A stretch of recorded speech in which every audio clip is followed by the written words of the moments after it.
ভিডিওটি junior homeopathic চিকিৎসক বন্ধুদের দেখানোর জন্য এবং শেখানোর জন্য। 34 বছর বয়স্ক ভদ্রলোক রবিবুল ইসলাম পূর্ব মেদিনীপুর থেকে নিয়ে এসেছেন আমাদের doctor Ganesh. Doctor Ganesh is a very good practitioner at Tamluk. প্রচুর পেশেন্ট দেখে এবং রোগীদের প্রতি খুব দায়বদ্ধতা। যে কোনো ক্রিটিক্যাল কেস অসুবিধা হলেই আমার সাথে আলোচনা করে। তো এই পেশেন্টের একটা খুব বড় ধরনের সমস্যা হয়েছে। ওর স্কিনের সমস্যা হচ্ছে আলসার। স্কিন আলসার সমস্ত শরীরে পা থেকে আরম্ভ হয়েছিল, এখন উপরের দিকে গলায়ও একটার পর একটা চলছে। স্ট্যাফাইলোকক্কাল ইনফেকশন, প্যাথোলজির ভাষায়, প্যাথোলজিতে পজিটিভ অর্গানিজম আমরা যদি দায়ী করি, যারা ব্যাকটেরিওলজি পড়েছে ভালো করে তারা জানে যে এই সমস্ত জিনিসগুলো রোগগুলো তৈরি করে স্ট্যাফাইলোকক্কাস অরিয়াস। এছাড়া আরও বিভিন্ন রকম ব্যাকটেরিয়া যারা পড়েনি পড়ে নেবে। Streptococcus, Corynebacterium diphtheriae, Neisseria gonorrhoeae, Mycobacterium tuberculosis, এসব ব্যাকটেরিয়ারা এক একজন এক এক ধরনের রোগ তৈরি করে। উচেরিয়া ব্যাংক্রপ্টি। তো স্ট্যাফাইলোকক্কাল ইনফেকশন। আলসারগুলো আগে কীরকম ছিল দেখাও। এইরকম দগদগে আলসার, এইরকম দগদগে আলসার ছিল, কিছু শুকিয়েছে, এখনও যেগুলো আছে এরকমই আছে। তোমার মোবাইলের কালার ভালো না, তো এখন অনেক শুকিয়েছে, এখনও আছে। গলারটা দেখাও, এরকম গলায় এরকম আছে, আরও শরীরের বিভিন্ন জায়গায় এদিক ওদিক আছে। জিভ দেখাও, জিভটা কিছুটা ভিজে আছে, দাঁতের দাগ অতটা নেই, একটু স্যালাইভেটেড আছে। তাহলে এই আলসার এর চিকিৎসা কী হবে? তো একটার পর একটা হচ্ছে, পার্মানেন্ট চিকিৎসার দরকার। অ্যালোপ্যাথিতে তো অ্যান্টিবায়োটিক কোর্স যখনই খাচ্ছে তখনই কমছে, এই যে বান্ডিল বান্ডিল কাগজপত্র আছে, but there is no permanent solution. এখন এই সব জিনিসের মডালিটি দেখতে হয়। Modality is very very important. Modality is very very important. বিশেষ করে আমি বারবারই বলেছি, মডালিটি বিভিন্ন রকমের হয়। যে রোগ, ক্রনিক রোগ অনেক দিন ধরে চলতে থাকে, সেখানে সিজনাল মডালিটি, কোন সিজনে বাড়ে। যেগুলো বেশি দিন হয়নি সেগুলো 24 আওয়ার মডালিটি। 24 আওয়ার মডালিটির মধ্যে আবার দুই ভাগ করা যায়। একটা হচ্ছে স্পেসিফিক টাইম মডালিটি, একটা হচ্ছে parts of the day. Morning, noon, forenoon, afternoon, evening, first part of the night, middle part of the night, late part of the night, এই হচ্ছে পার্টস অফ দ্য ডে। এছাড়া specific time modality, time modality is very very important. Fixed time, আমরা মনে করি মানসিক লক্ষণের থেকে time মডালিটিতে দাম বেশি। কারণ মাইন্ডে বিচার করতে গেলে সাসপিসিয়াস, কার সন্দেহ বেশি কি কম, কার রাগ বেশি কি কম, কে দয়ালু বেশি কি দয়ালু কম, কার টেনশন বেশি কি কম, তো এগুলো বোঝা অ্যাকচুয়ালি মুশকিল। It is very difficult to elicit, but time modalities are more specific, more reliable and more authentic. সকালবেলা 7টা থেকে 9টার মধ্যে বাড়ে Eupatorium perfoliatum, is fixed medicine. সকাল 9টায় বাড়ে ক্যামোমিলা। সকাল 10টা থেকে 11টা ন্যাট্রামিওর, 11টায় সালফার, 12টায় জিঙ্কাম মেটারিকাম, 1টা আর্সেনিক অ্যালবা, 3টে এপিস থুজা অ্যান্ড বেলোডোনা, 4টে থেকে 8টা লাইকোপোডিয়াম হেলোবরাস ম্যাকফস, 9টা ক্যামোমিলা, 11টা cactus grandiflorus, 7 to 9 PM pulsatilla phosphorus,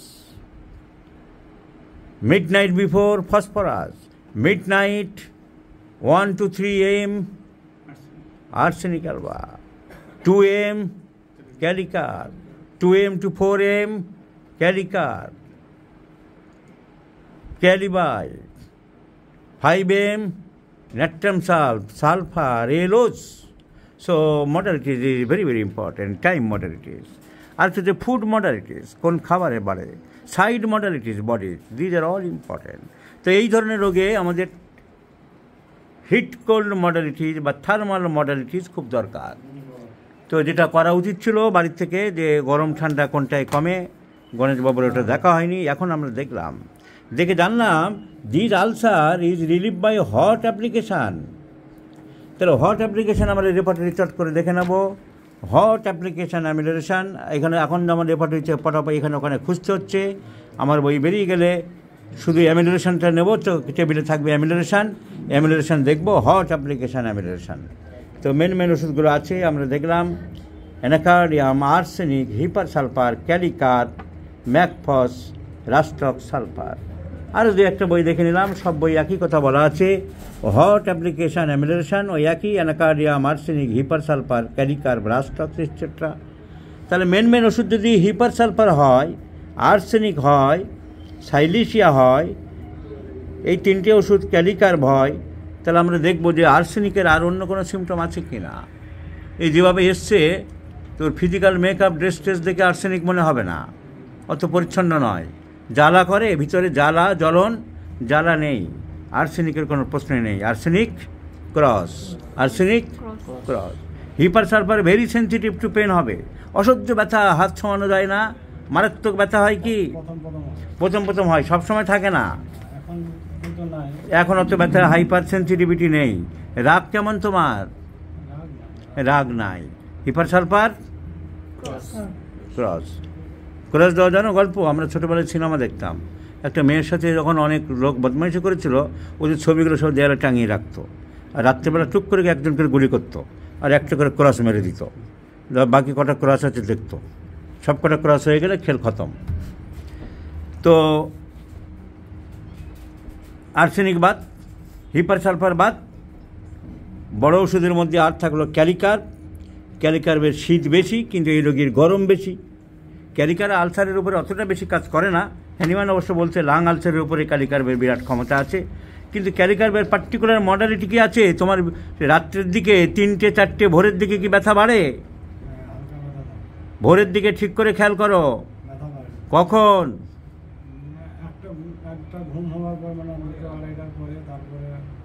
বাড়ে বলছে ক্যালিকার্বের মতন, কিন্তু শীত বেশি, এর গরম বেশি, ভিতরে সূচ মারে বানায়, কাঁটা মারছে শিং মাছের মতন, এটা হয়।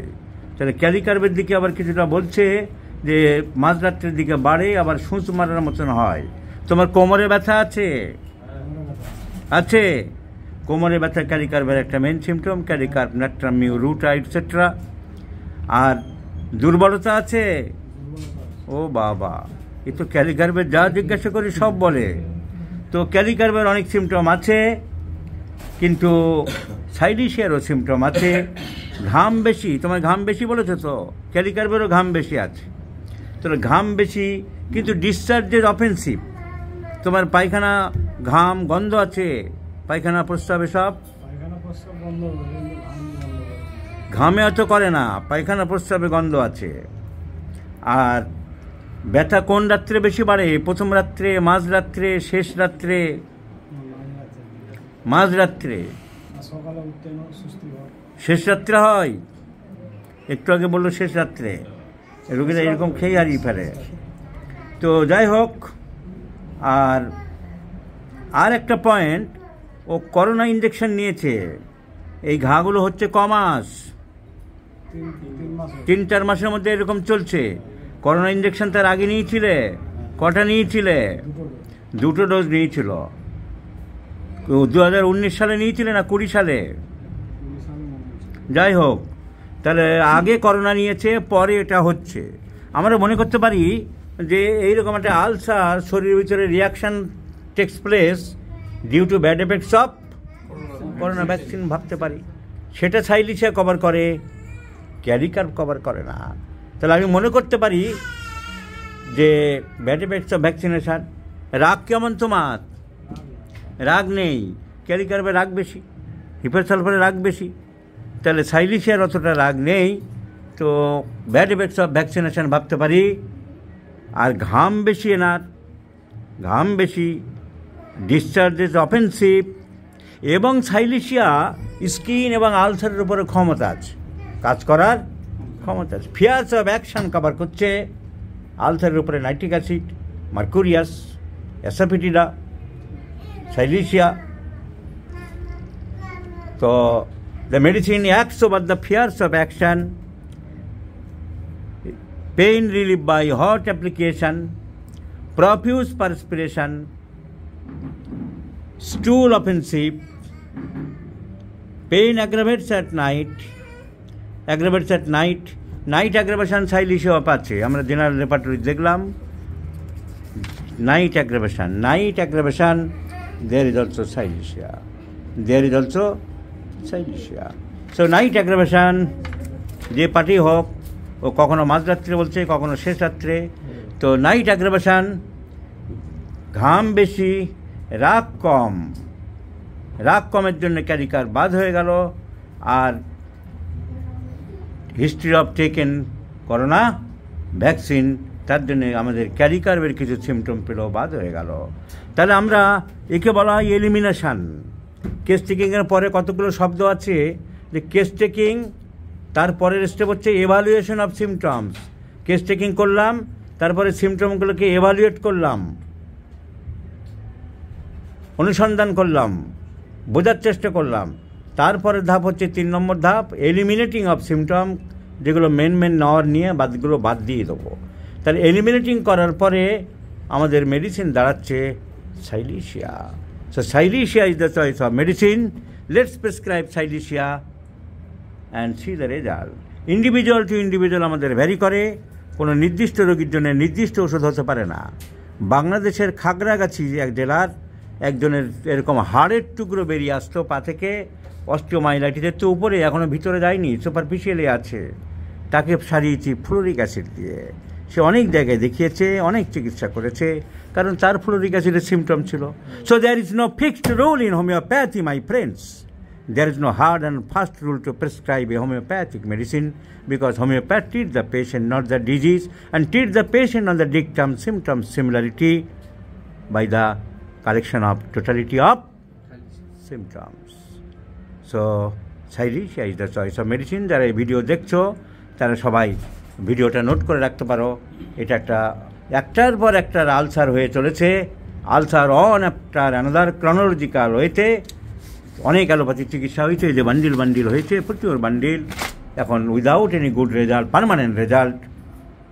হোমিওপ্যাথি এখানে যদি আমরা পার্মানেন্ট রিলিফ দিতে পারি, no doubt that will be the great victory, great success, great efficacy of homeopathy, which we cannot ignore. Anyone cannot ignore. So let's see the result. I shall share you, my friends.